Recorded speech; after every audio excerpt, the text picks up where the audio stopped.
Hey guys, Adam Fennig here with Fennig Equipment. You're tuned into the Talking Shed.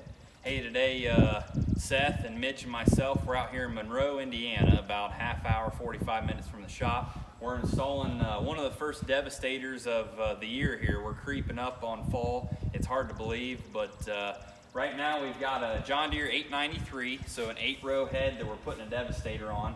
And these Devastators on the 8 rows, we've got 3-row rollers on the outsides and then a 2-row roller in the center. So there's 3 sections of rollers on this particular head.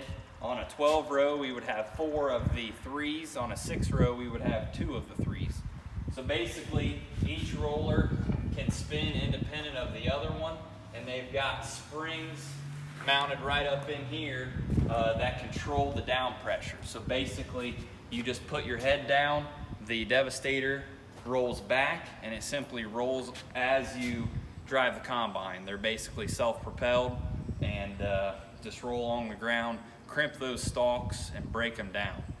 The main benefit of them is not only saving tires, but also that residue breakdown that you'll see throughout the fall and the winter.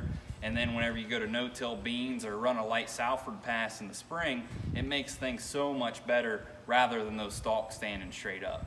The name of the game nowadays is residue management, getting those nutrients that are bound up in that stalk back into the soil. That's what the Devastators are made to do.